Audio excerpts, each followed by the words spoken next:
በስመ አብ ወወልድ ወመንፈስ ቅዱስ አሐዱ አምላክ አሜን። ናይ እግዚአብሔር ደቂ ናይ ቅድስተ ቅዱሳን ናይ ድንግል ማርያም መፍቀርቲ ናይ ቅዱሳን መላእክቲ ተራዳኢነት አማላድነት አመንቲ ህዝበ ክርስቲያን ሰላም እግዚአብሔር ምስ ኩላትና ይኹን። ከመይ ውዒላትኩም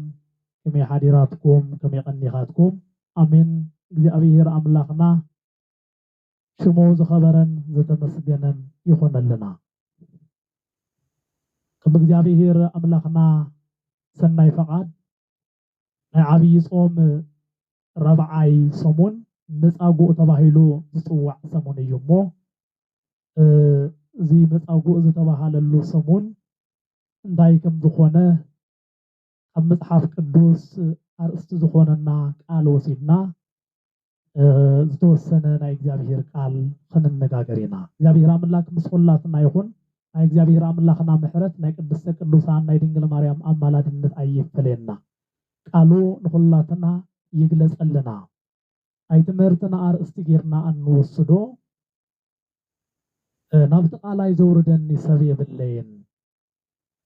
ብዝብል ይኮን ማለት እዩ። ወንጌል ዮሐንስ ምዕራፍ 5 ካብ ፈቅዲ 7 ዘሎ ቃል ከም ኣቦና ማሕሌታይ ቅዱስ ያሬድ ኣሰያይማ ነዘን ናይ ዓብይ ጾም ሰሙናት ዘለዋ ንኩለን ሰሙናት ናይ ባዕለን ስያመ ሂብወን ኣሎ ሊቁ ቅዱስ ያሬድ ኣቦና በረከቱ ይሕደረና። እዛ መበል ረብዓይ ናይ ዓብይ ጾም ሰሙን ከዓ መጻጉዕ ተባሂላ ትፍለጥ እያ። በዛ ሰሙን እዚኣ ብዙሓት ምስ ሕማም ኮይኖም ይሳቀዩ ዝነበሩ ኣብ ዓራቶም ኣብ መደቀሲኦም ይሳቀዩ ዝነበሩ ተስፋ ስኢኖም ብብዙሕ ስቃይ ይነብሩ ዝነበሩ ሁሉ ተስፋ ሂወትና ዝኾነ ክርስቶስ መጺኡ ዝፈወሶም እንዝክረላ ሰሙን እያ። ነቶም ኩሎም ብስጋ ደዌ ተታሒዞም ዝነበሩ ዝፈወሶም ንኩሎም ነዚኣቶም ዝተፈወሱ ሁሉ ጠቅሊልና በዛ ሰሙን እዚኣ እንዝክረሎም ሰሙን እያ። ስለዚ በዛ መጻጉዕ ተባሃለት ሰሙን ካብ ዝተፈወሱ ብዙሓት ሓንካሳትን መጻጉዓትን ዕውራትን ብዋናነት 38 ዓመት ዝኣክል ኣብ ዓራት ተጣቢቁ ብሕማም ይሳቀን ዝነበረ እግዚአብሔር አምላክ ዝገበረሉ ምሕረት ኢና ክንርኢ ማለት እዩ። እዚኣ ወንጌል ዮሐንስ ምዕራፍ 5 ካብ ፈቅዲ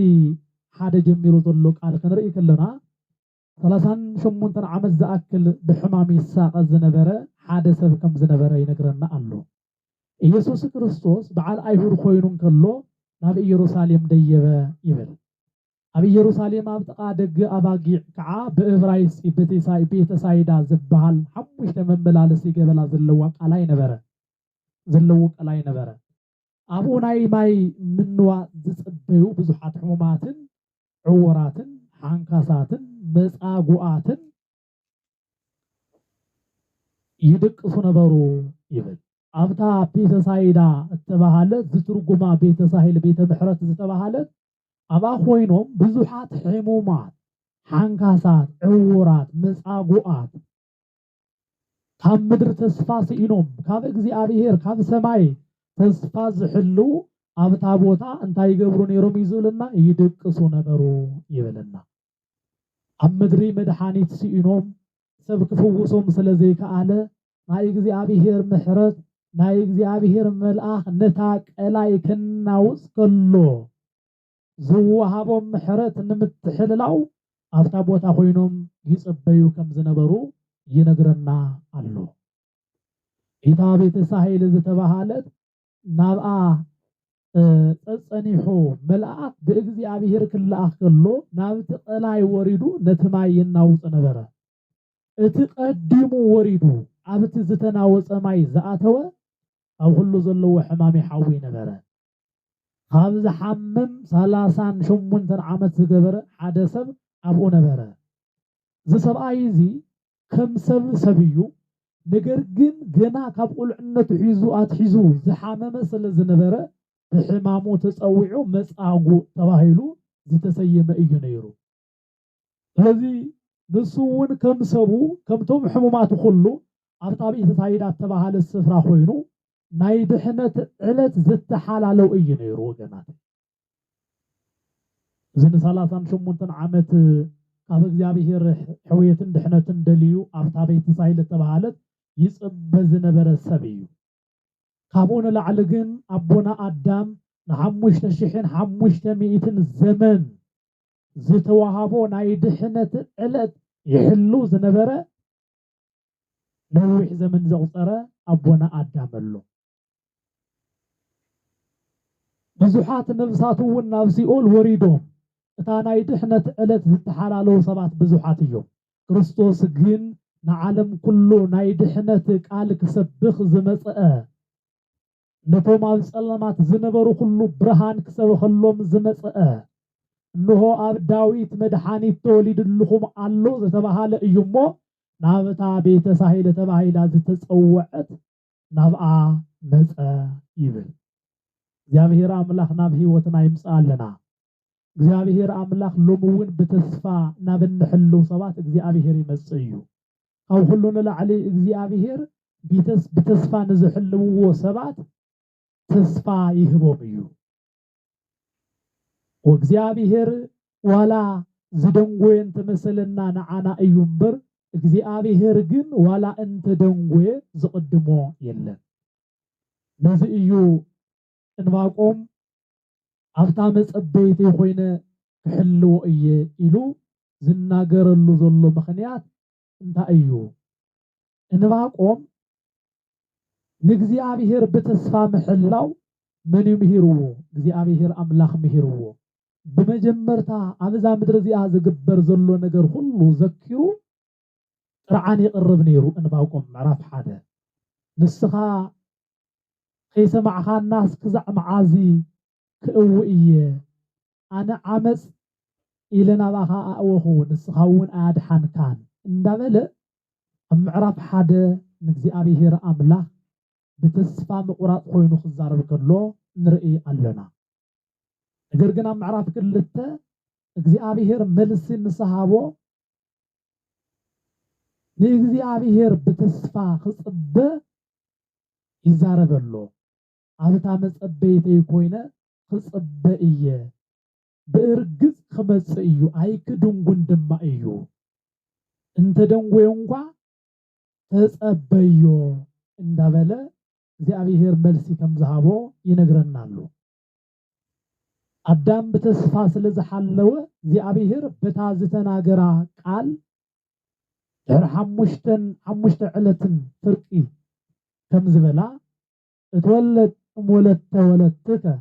إلو كم زتناجرة بحمشت معلتن فرقان كم زبلا بحمشت شحن حمشت مئتن الزمن كريستوس أملاخنا كاو قالو كاب قدستك البوسان كاب دنجل ماريام توليدو نأدام ندوكن خلو أدحنوهم አሉ ዞም ሰባት እዚኣቶምውን ንስጋዊ ድሕነት ካብ ስጋ ዝተሓዝዎ ደዌ ንምድሓን ኣበታ ቤተ ሳሂል ተባሃለት ጸጸኒሑ መልአኽ ናብታ ዘናውፃ ቀላይ ኮይኖም ይሕሉ ነበሩ ይብለና እግዚአብሔር አምላኽና ብሕማምና ንእግዚአብሔር አምላኽና ብነገርና ሁሉ ንሱስ ጋር ዝመጽእ ከይተሳላቸውና ክንሕልዎ እግዚአብሔር ዓቅም ይሆነና እግዚአብሔር ዓቅም ይሆነና በሐቅ ስለዚህ 38 ዓመት ዝኣክል ኣብታ ቀላይ በተስፋ ይሕልዎ ካብ ዝነበሩ እቲ ሓደ መጻጉዕ ተባሂሉ ዝተሰመየ እዩ ነቲ ቀላይ ወሪዱ ነቲ ማይ የናውጾ ነበረ መልአክ እቲ ሓደ ኣብዚ ዝነበረ ዓብይ ጸገም ግን እንታይ እዩ ተባሂሉ እቲ ቀዲሙ ወሪዱ ኣብቲ ዝተናወጸ ማይ ዝኣተወ ካብ ሁሉ ዘለዎ ሕማም ይሓዊ ነበረ ናብዛ ቤተ ሳሂል ዝተባሃለ ተከይዱ ክሓዊ ዝኽእል ብዓብይ ደዌ ዝተጠቅዐ ወይ ከዓ ዓይኑ ክርኢ ዘይኽእል ዓይነ ብርኩ ድኹም ዝኾነ ዓቕሚ ዘይብሉ ናብታ ማይ ወሪዱ ክሕፀብ ይክእልን ስለዚህ መልአክ ከናውፅካሎ ነቂሑ ዝሓለወ ቀልጢፉ ናብታ ቀላይ ዝኣተው እዩ ክሓዊ ዝኽእል በዚ ምኽንያት ብዙሓት አብታ ቤተሳይዳ ዝተባሃለት ቤተሳይዳ ንኽጽበዩ ይግደዱ ነይሮም ምክንያቱ ዓቅሚ ዘለዎን ሰብ ዘለዎን ናብታ ቀላይ ወሪዱ የጥምቆ ወይ ከዓ ይሕፀብ ስለዝነበረ ካብ ዘለዎ ደው ሁሉ ይሓዊ ነይሩ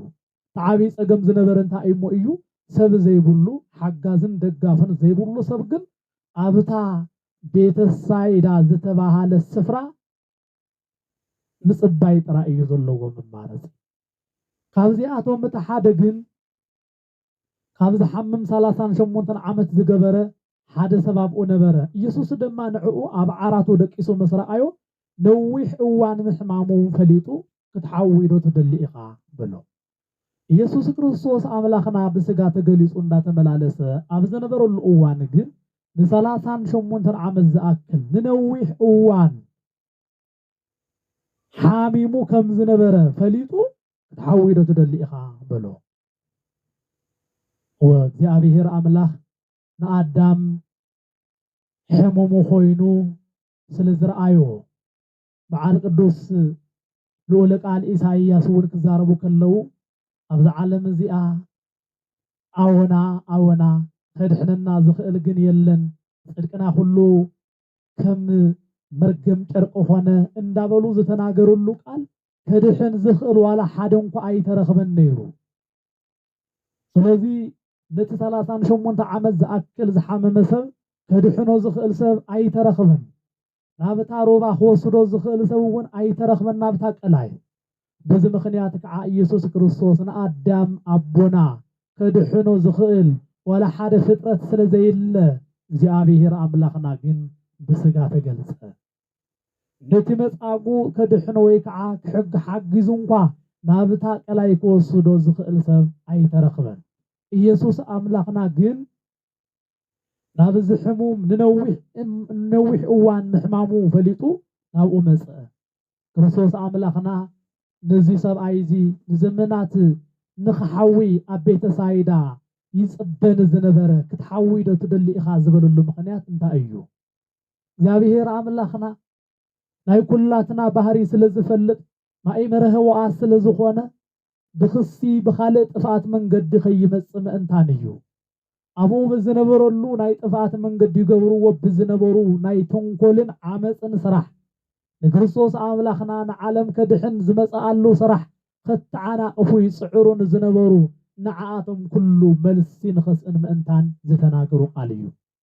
እዚ ሰብኣይ እዚ ስቕኢሉ ክርስቶስ ተዝፍውሶ ነይሩ መዓዝ ዘድሕነኒ ኢሉ እዩ ነይረ ኢሉ ምተናገረ ነይሩ ናይ ሓሶት ምስክር እውን መመስከረ ነይሩ ኣይተረፈን እዩ ዝውን ኣብ ወንጌል ማቴዎስ ምዕራፍ 18 ካብ ፍቕዲ 23 ክንርኢ ከለና ነቲ ሊቀ ካህናት ሓጊዙ ንጎይታ ኢየሱስ ክርስቶስ ዝወቅዕ እዩ ንሊቀ ካህናቱ ከመይ ከም ዝትዛረብ ኣለኻ ብምባል ነቲ ዘሕወዮ ኣምላኽ ምስኣቶም ኮይኑ ኣግሊሎምዎ ዝነበሩ ን38 ዓመት ዝኣክል ኣበይ ወዲቕኻ ኣበይ ኮይንኻ ዘይበልዎ ሰባት ነገር ግን ክርስቶስ ብነፃ ዘድሓኖ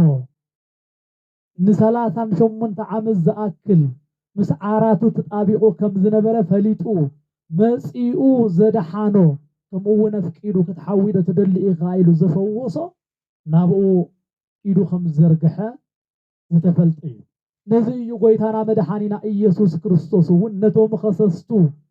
ዘቕረብዎ ክሲ ከይምችዎም ምእንታን ክትሓዊዶ ትደሊ ኢኻ ብሎ እዚ ሰብኣይ ግን ብብዙሕ ሕማም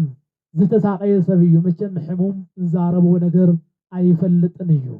ኣይተዛረቡን እውን ክብል ይኽእል እዩ ምዝራብ ዓቕናይ ምዝራብ ዓቕሚ እውን ስለዝደኽም ናይ ክንዛረብ እውን ፈቃደኛ ኣይኮነን እዩ ስለዚ ከዓ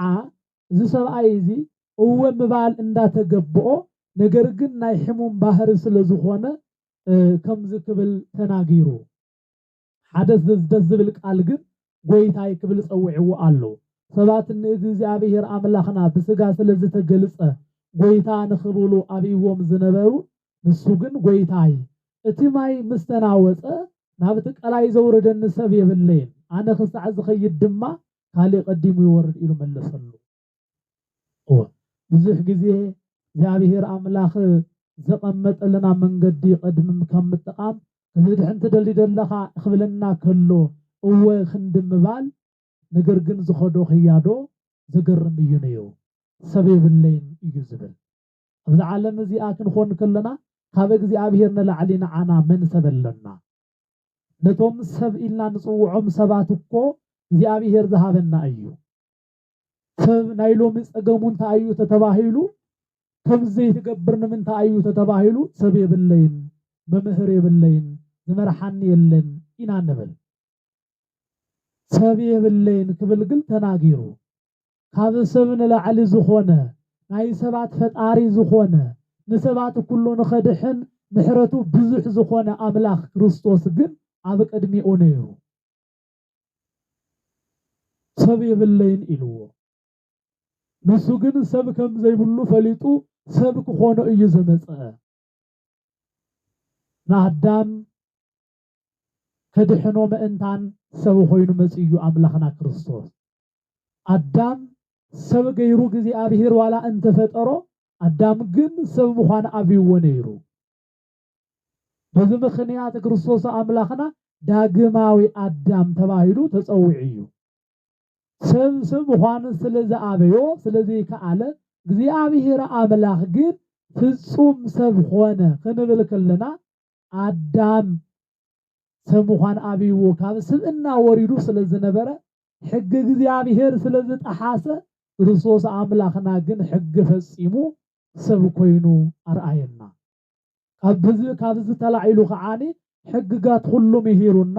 ሰባት ኮይና ክንነብር ከማይ ይኩኑ ኢሉ መሃረና ንሰባት ሁሉ ሰባት ኮይኖም ምንባር ስለዛ አበዮም ክርስቶስ አምላክና ግን ሰብ ኮይኑ አብዛ ምድር እዚኣ ተገሊጹ ሰብ ክገብሮ ዝግባእ ሁሉ ፈጽሙ ብዘይካ ኃጢአት زيكا بدل كل نجار فسيفيه بزمن قد خا سبات خوينو من خنبرو بيهرو بيو أملاخنا كريستوس خبر مسجانا إجزابيه أملاخنا يكون كريستوس كتحول تدلي خا قبل كله هو مبالن دا تجبؤ جن كاب حمام بباهريو نتناجان كمون بسجون سلز جبر كاب تلا على إذا سبعايزي بحمام نزرويه عمتا زتساقية سلزخونه سلاماوي مرسخ ملسيك أدن ثلاثان شو من تعامل ذاك اللي احنا قن نوارح نسومنات ويك عن عمتات زجت أمنا مكاراتات كله عن سرسيرنا نجزي أبيه رونقا سلاماوي كالم ملاس أبينا الله كم يحريراتكم كنبها لك لنا يا أبيه رمسجن كون دا تجبؤ ملسنا انتاي سلام الله انتاي محرة الله إلا نمل السبات أين نطفئنا سلذي እግዚአብሔር አምላኽና ንኹላትና ኣብ ህይወትና መጽኡ ብሓደን ብኻልእ መንገድን ከድሕነና ዘቕርበልና ዘሎ ጻውዒት ተቐቢልና ብናቱ ምሕረት ክንኸበብ እግዚአብሔር ይርዳኣና ሰብ እግዚአብሔር ክትሓዊደ ትደሊኻ ክብሎ ከሎ ሰብ የብለይን እዩ ዝብል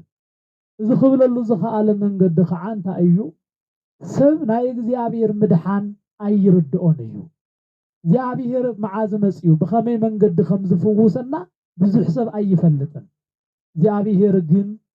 ሓወየና ንኽፍውሰና ንከሎ ብናትና ቀጠሮ ግዜ ብናትና ዕለት ይኮነን ንሱ ክፍውሰና ከሎ ብዘገርምን ብዘደንቕን እዩ ናይ እግዚአብሔር ምድሓን መንገዲ ሰብ ከም ዝሓስቦ ኣይኮንን እግዚአብሔር ከም ዝፈልጦ ደኣምበር ነዚዩ እቲ መጻጉ ተባሂሉ ዝተጸውዐውን ናይ ምድሓን መንገዲ ኢሉ ዝሓሰቦ ሓደ ነገር ነይሩ ንሱውን እንታይ እዩ ተባሂሉ ግድና ኣብታ ቀላይ ዝወሰደ ሰብ የድልየኒ ኢሉ ይሓስብ ነይሩ ናብታ ቀላይ ክወስደኒ ዝኽእል ሰብ የድልየኒ እዩ እታ ቀላይ ክትናወጽ ከላ ቀዲሙ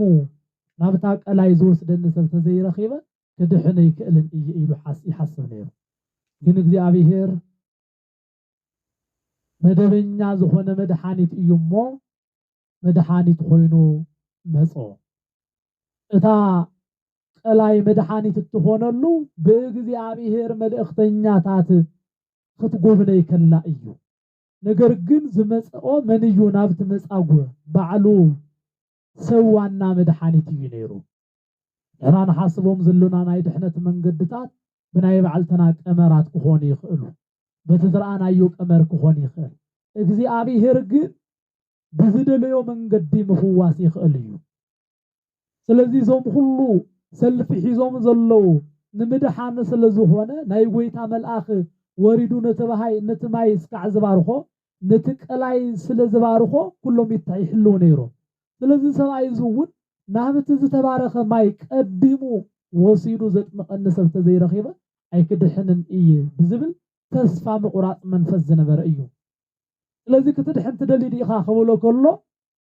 ዘቀረቦ መጀመርታ እንታይ እዩ ነይሩ ምኽንያት እዩ ነይሩ ናይ ኩላትና ምኽንያት ከምዚ እዩ ኣብ ህይወትና ዝጎደሉና ነገባራት ዘይመላእናዮም ንምንታይ ኢና ዘይመላእኹም ተባሂልና ነቀረቦ ሕቶ ከምዚ እዩ ዝኸውን ሎሚ ክርስቶስ ተዝሓተና ነይሩ እንታይ ኢና ክንምልስ ምድሓን ዶ ትደሊ ኢኹም ክንበሃል ከለና ነቀርቦም ዘሎና ምኽንያታት ግን ኣዝዮም መሕዘንታት እዮም ሰብ የብለይን ከምዚ ክገብር ይክእል ምኽንያት ምድርዳር ኢና ንደሊ ምኽንያት ከዓ ንኣዳምን ሄዋን ኣድሓንዎምን እዮም ኣዳም ምኽንያት ተቕሪቡ ነይሩ ሄዋን እያ ክብል ሄዋን እውን ገበል እዩ ተመን እዩ ክትብል ምኽንያት ተቕሪባ ነይራ ነገር ግን እቲ ምኽንያት ከድሕኖም ኣይከኣለን ክትድሕኑ ትደሊ ዲኹም ክንበሃል ከለና ክነቀርቦም እንኽእል ምኽንያታት ግን እኹላት ኣይኮኑን ወገናት መጻሕፍቲ ኩል ግዜ ቃሎም ወፂኦም ይነግሩና እዮም ምድሓን ከም ንደሊን ከም ዘይንደሊን ኩል ግዜ ሕቶ የቕርቡልና እዮም ሎሚ ካብ ምድሓን መንገዲ ንድሕሪት ዘተመለስናሉ ምኽንያት እንታይ ክኸውን ይኽእል እግዚአብሔር ኣብ ልዕሊ መምህሩ ሓዲሩ ስጋ ወደሙ ተቐበሉ ክትድሕኑ ኢኹም ክንበሃል ከሎና ነቕርቦም ምኽንያታት ስፍርን ቁፅርን የብሎምን ወገናተይ እዚ ናይ ምድሓን መንገዲ ከይንፍፅም ነቕርቦ ዘለና ምኽንያት ከዓ ብዋናነት ሰብ የብለይን ኢና ንብል ኣነ ከምዚ ከይኮን ሰብ የብለይን ኣነ ከምዚ ከይረክብ ሰብ የብለይን ዝሕግዘኒ የለን ዝድግፈኒ የለን ዝምህረኒ የለን ኢና ንብል ወገናተይ ንሕና ሰብ የብለይን ኢልና ንሓስቦም ካባቶም ንላዕሊ ግን እግዚአብሔር ኣብ ህይወትና ከም ዘሎ ተፈልጡ ዲኹም እግዚአብሔር ኣምላኽ ኣብ ጎንና ከም ዘሎ ተፈልጡ ዲኹም ካብ ሁሉ ንላዕሊ ሓጋዝን ደጋፍን ዝኾነ ኣምላኽና እግዚአብሔር ኣብ ህይወትና ከም ዘሎ ትርድኡ ዲኹም ንሱ ሎሚ ሰብ የብለይን ዝብል ኩሉ እግዚአብሔር ኣነ ሰብካ እየ ይብለሉ ኣምላኽና እግዚአብሔር ኣብ ጎንና ዝሕግዙና ስለዘይለው ኣብ ጎንና ብዝኾነ ነገር ድጋፍ ዝገብሩልና ስለዘይለው ሰብ የብልናን ኢልና በተስፋ ምቁራፅ ውሽጢ ዘሎና ሰባት ሎሚ እግዚአብሔር ይናገረና ኣሎ ኣነ ሰብኩም እየ ኣነ ድጋፍኩም እየ ኣነ ሓይልኩም እየ ኣነ ሞገስኩም እየ ይብለና ኣሎ እግዚአብሔር ወገናተይ ነዚ ድምፁ ዓወቢሉ ዝናገረና ዘሎ ኣምላኽ ንስማዓዮ መጻጉዕ ሰብ የብለይን በለ እግዚአብሔር ግን ሰብካ ኣነ እየ ንስኻ ከም እትፈልጦ መንገዲ ይኮነን ዘድሕነካ ኣነ ሎሚ ድሓን እንተይለካ ከተድሕን ኢኻ ክብል ግን እግዚአብሔር ኣምላኽ ነዚ ብሕማም ይሳቀ ዝነበረ ከም ዝፈውሶ ይነግረና ኣሎ ክርስቶስ ኣምላኽና ምፍዋስ ጥራይ ኣይኮነን ነታ ን38 ዓመት ዝኣክል ተሸኪማቶ ዝነበረት ዓራት ከይተረፈት ንሱ ተሸኪምዋ ክኸድ ብተራኡ ገይርዎ እዩ ብቃሉ ኣድሕንዎ እዩ ንሱ ብናይ መልአኽ ባርኾት ማይ ክድሕን ተስፋ ይገብር ነይሩ እግዚአብሔር ግን ብቃሉ ድሕንዎ ክብሪ ምስጋና ንኣምላኽና ንእግዚአብሔር ይኹን እግዚአብሔር ሎሚ ቃሉ እዩ ዘድሕነና እግዚአብሔር ሎሚ ብቃሉ እዩ ዝፈውሰና እግዚአብሔር ሎሚ ብቃሉ እዩ ካብ ዝወደቕናዮ ዘልዕለና ነቲ ቅዱስ ቃሉ ንሰምዕ ሰባት እንተሉና ነቲ መከራ ተሸኪምናዮ ክንኸይድ መከራው ቀሊሉና ልዕሊ መከራና ኮይንና ክንጓዓዝ ዝገብረና እግዚአብሔር ብቃሉ እዩ እግዚአብሔር ከምዚ እዩ እቲ ሰብኣይ ንምድሓን ዝደልዮ መንገዲ ዋላ እቲ ማይ ክናወፅ ከሎ ብመልአኽ ናብኡ ከይዲ ምብራኽ እዩ ነይሩ ክርስቶስ ግን ኩሉ ዝከኣሎ ኩሉ ብኢዱ ዝኾነ بقالو فويسو لومي نزا آمنو خلو بقالو خفوسهم لومي نزا آمنو خلو بقالو نخبارهم لومي نزا آمنو خلو بقالو كابزلو ومحمام نخفوسهم እግዚአብሔር አነ ኢየሰብኩም ይብለሎ እግዚአብሔር ሰብና ከሆን እግዚአብሔር አምላኽና ከሆን እግዚአብሔር ሓገዝና ከሆን بفلي እምነት እንቀበል ሁላትና እግዚአብሔር ንዑ ይብለና አሎ ካብዘ ተፈላለ ሕማም ምዝተፈላለ ሕማም ንዝነበሩ ሁሉ አልታ ስፍራ ክትመቁ ተጠሚቆም ድማ ንክሓውዩ ዝነበሩ ሰባት ሁሉ እግዚአብሔር አምላኽ አድሕነዎም خبر مسغانا አምላኽና ለእግዚአብሔር ይሁን ስለዚህ መድኃኒት በዓል መድኃኒት አምላኽና ክርስቶስ ናብቶም ሕማም ዘለው ሁሉ መጽኡ ከም ዝፈወሶም ይነግረና አሎ ስለዚህ ተመደበኛ በዓል መድኃኒት ነቶም ሕማማት ሁሉ ኣብ ማእኸሎም ተረኺቡ ዘይተሓሰበ በረከት ከም ዝሃቦም ይነግረና አሎ ስለዚህ ክርስቶስ አምላኽና ንኹላትና ዝህበና መድኃኒት ንሱ ስለዝኾነ ናይ ዘለዓለም ድሕነት ናይ ዘለዓለም በረከት ንሱ ስለዝኾነ ናብኡ ክንጽጋዕ ይግባአና ሰብ የብለይን ኢልና ኣብዚ ዓለም እዚኣ ብተስፋ ምቁራጽ ክንነብር የብልና እግዚአብሔር ዝመሰለ አምላኽ መንግስተ ሰማያት ዝመሰለት ርስቲ ዝተዋሃበና ኢና ስለዚህ ሰባት በተስፋ ከነብሩ ይግባኦም ዝመጻጉ ምናልባት በተስፋ ምቁራጽ ዝነበረ ዘመናት ሁሉ ኣብ አልጋ ተጣቢቁ ኣብ ዓራ ተጣቢቁ ዝነበረ እግዚአብሔር ግን ከመይ ገይሩ ፈውሲ ከም ዝገበረሉ ዘርኤና እዩ እግዚአብሔር ለመውን በተስፋ ኮይኖም ንዝሕልውዎ ሁላቶም ተስፋ ከም ዝኾነ እዩ ዝነግረና ሰብ የብለይን ብምባል ኣብዚ ዓለም እዚኣ ተስፋ ብምቁራጽ ክንነብር የብልና ኢየሱስ ነቲ ሰብ የብለይን ኢሉ ኣብታ ዓራ ተጣቢቁ ዝነበረ ከም ዘይገደፎ ሁሉ ለመውን በይነትና ኮይንና ወለድና ንዓና ከም ሰብ ኮይኖም ክድግፉና ዘይከኣሉ ዋላ እንተሊና ኣብ ጥቃና ዝኾን ሓወይ ከዓ ሓቲ ዋላ ተሰኣና ኣብዛ ምድሪ እዚኣ እንከሉና ዝድግፈናን ዝረድኣናን ዋላ ሰብ እንተሰኣና ነገር ግን እግዚአብሔር አምላኽና ንዓና ሰብና እዩ ንዓና ደጋፊናን ሓጋዝናን እዩ ወገናት እሱ አምላኽና እግዚአብሔር ካብቲ ዝዘለናዮ መከራ ሁሉ ከድሕነና ከሕወየና ድምፁ የስምዓና አሎ ሎሚ እግዚአብሔር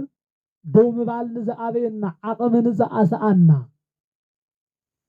ብብዙሕ ነገር ዝተጎዳእና ንኹላትና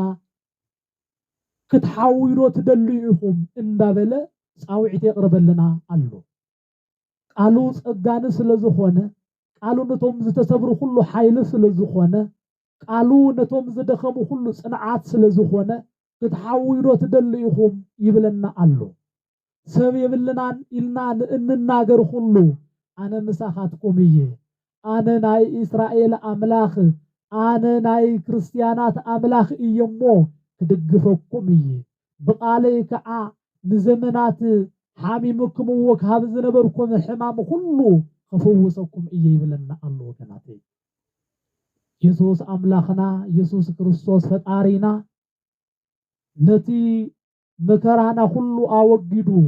ኣብ ልዕሊት መከራና ክንዕንድር ዝገብር ንመከራና ሁሉ ቀንጢጥና ክንድርቢ ዝገብረና ንሱ እዩ ወገናት ሎሚ ተስፋ ብምቁራጽ መንገድ ከይንቋዓዝ ሓደራ እግዚአብሔር ተስፋ ክኾነኩም እየ እግዚአብሔር ሓገዝ ክኾነኩም እየ አነ እየ ኃይልኩም ይብለና አሎሞ ሰብ የብለይን እንዳበልና ኣብዛ ዓለም እዚኣ ብሓዘንን ብብኽያትን ከይንነብር የጸናንዓና አሎ ሰብ ሲኢኖም ንዘመናት ሓሚሞም ኣብታ ቤተሳይዳ እትበሃል ይሳቀዩ ይዝነበሩ ሁሉም ዝፈወሰ መድኃኒ ዓለም እዩ ለሙውን ሰብ የብልናን ኢሎም ዝድግፍን ዝሕግስን ዝኾልስን ዘይብሎም ኣብ ሆስፒታል ይኹን ኣብ ጸበል ስፍራታት ዘለው ወገናትና ሁሉ ነዞም ሕሙማት ከም ዝፈወሰ ንዓኣቶም እውን ይፈወሶም ብሓቂ ብዙሓት ሰባት ኣለው ንሕና ምናልባት ኣብዛ ዓለም እዚኣ ናይ ኢኮኖሚ ጉድለት ገጢሙና ክኾን ይኽእል ስለዚ ከዓ ዝሕግዘናን ዝድግፈናን የብልናን ከም በዓል ክርስቶ ኣይኮንኩን ንስ ሓጋዚ ኣላት ኣለዋ ንሱ ሓጋዚ ኣለዎ እንዳበልና እንዛረበውም ሰባት አሉ ወገናቴ በአቶም ከይንቀን ዘኸልሶም ሲኢኖም ኣብ ጸበልን ኣብ ሆስፒታልን ይሳቀዩ ዘለው ብዙሓት እዮም ምስ ሕማሞም እውን ኣብ እስር ቤት ኮይኖም ብሓዘንን ብመከራን ዘለው ሰባት ብዙሓት እዮም ካብዛ ሓሊፉ ተሪፉ ከዓ ቃል ኣምላኽ እንኳ ከበጽሖም ዘይከኣለ ብመንፈሳውን ብስጋውን ሁሉ ሰብ ሲኢኖም ዝነበሩ ከዓ ኣለው እግዚአብሔር ነዚኦም ሁሉ ሰብ ኮይኑ ድጋፍ ንኽገብረሎም ዝኽእል መምህር እግዚአብሔር ይልኣኸሎ እግዚአብሔር ነቶም ፍጡራን ሁሉ ዘይረስዕ ኣምላኽ እዩ እሞ ንኹላትና ይዘክርና ኣብ ዝተፈላለየ ክፍለ ዓለም ኮይኖም ብብዙሕ መከራ ዘለው ወገናትና ሁሉ ምናልባሽ እግዚአብሔር ኣብ ጎኖም ከም ዘሎ ብዘይምፍላጦም ክትሓዊዶ ትደሊ ኢኻ እንዳበሎ መሕወይን መድሓኒትን እንዳናገሮ እንዳሃለወ ኣዕንቱ ውሽጣዊ ኣዕንቱ ስለዘይተገልጻ من يناغرو خمزلو زيتردأ مصاغو من كحويني خيل نابتك الاي خمن كوسدني خيل سب يبلين إلو كم زحازن بزو حزن زلو وغناتنا ألو بزو حزن زتتقع أديتاتن أبوتاتن ألونا نعاتهم كله እግዚአብሔር መድኃኒት ከም ዝኾነ እግዚአብሔር መንፈስ ቅዱስ ይግለጽ አሎም በሐቂ ኣብዛ ዓለም እዚኣ እንታይ የለና ኣብዛ ዓለም እዚኣ አንተ ነበርና ካሞት ዝሐልፍ ሰብ የለን እኮ ሁሉ ወገናት ግን እትናይ ሁሉ መድኃኒት እግዚአብሔር አምላኽና ተስፋና መዃኑ ተንፈልጥ ነይርና ንህይወትና ሁሉ ስንቃን ምዕረፊያ ንሱ ክርስቶስ መዃኑ ተንርዳእ ነይርና በትቃሉ በሰላም ቀሲና መነበርና ነይርና ነገር ግን ሰብ ዝሐስቦ ዘሎ ካልእ መጽሐፍ ዝብሎ ዘሎ ካልእ ኮይኑ እዩ መጽሐፍት ስለዘይነብብ ናይ እግዚአብሔር ቃል ስለዘይንሰምዕ ናበታ ቤተ ሳይዳ ስለዘይንመላለስ ቤተ ሳይዳ ቤተ ሳይል ናይ ቤተ ክርስቲያን ምስላ እያ ናብኣ እዩ እግዚአብሔር ዝመጽ እግዚአብሔር ወናበታ ቤተ ሳይል ሰባት ምሕረት እግዚአብሔር ናብ ዝሕልውላ ስፍራ ኸይዱ ዝፈወሰሉ መኸንያት ክርስቶስ አምላኽና ኣብ ቤተ ክርስቲያን ምእመናን ኣብ ዝስብሰቡሉ ተረኺቡ ይባርኾምን ከምውን ምሕረት ይህቦም እዩ ወገናተይ ስለዚህ እግዚአብሔር ምሕረት ከም ዝህበና ፈሊጥና ካብ ሓዘን ወፂና ካብ መከራ ወፂና ብቃሉ ተስፋ ክንነብር ይግባአና ሰብ የብለይን ዝበለ እግዚአብሔር በቃሉ ከም ዝፈውስ ኣይተረድአን ነይሩ ኣብታ ቤተ ሳይል ኮይኑ ኣብታ ምሕረት እግዚአብሔር ዝህበላ ስፍራ ኮይኑ እዚ ዘይፈለጠ ነይሩ ብሽም ክርስቲያን ተባሂልና ተጸውዕና እኮ ናይ እግዚአብሔር ቃሉ ከም ዝፈውስ ናይ እግዚአብሔር ምሕረት ኣብ ህይወትና ሓደ መዓልቲ ከም ዝመጽእ ብተስፋ ዘይንነብር ሰባት ኣሎና እዚ ፈጺሙ ክኾን ዘይግብኦ እዩ ንሕና ህዝበ ክርስቲያን እግዚአብሔር ካብ ዕለታት ሓደ መዓልቲ መጽኡ ብቃሉ ከም ዝፈውሰና ምሕረት ከም ዝገብረልና ሁላትና ክንፈልጥ ይግባአና ትመጻጉ ተባሂሉ ን38 ዓመት ዝኣክል ብሕማም ይሳቀን ዝነበረ ዝፈወሰ አምላኽ ንዓናውን ብዙሕ ሓዘን ተታሒዝና ብዙሕ ሕማም ንሳቀ ዘሎና ሰባት ኢና እሞ እግዚአብሔር ይፈውሰና መቸም ሎሚ ኩሉ ነጠላ ተኸዲኑ ክኸይድ ከሎ ጥዑይ ዝመስል ነገር ግን ብዘመኑ ሕማም ብዙሕ ሕማም ይሳቀ ዘሎ እዩ ببزو حمام بزتفلالي حمام حمامن مكران زبزح عالم سلزخونت بزتفلالي مكرا بسكوار ديو بدم دفيت ديو ببزو حمام زساق هزر يزلمو زيابير أملاح كابز حمام كله فويسو نزل عالم صدقون كبرون مريسو خنبرنا فقادو يخون لنا بحمومات كله زفوس زيابير أملاحنا بقالو ايمو قالوا እንዳሰማዕና ነፍስናን ስጋናን ክንፈውስ እግዚአብሔር አምላክ ይርዳአና ንመጻጉ በቃሉ ዘዳሐኖ ብ38 ዓመት ዝኣክል ያሳቀዮን ዝነበረ ሕማም በቃሉ ገሲጹ ዝፈወሶ ለሙውን ዓና ቃሉ ሰሚዕና ኣብ ነፍስናን ኣብ ስጋናን ዘሎ ሕማም ሁሉ ክፈውሰና ክምሕረና ፈቃዱ ይኹን ዝመሃረና نايبوتاتنا أملاك እግዚአብሔር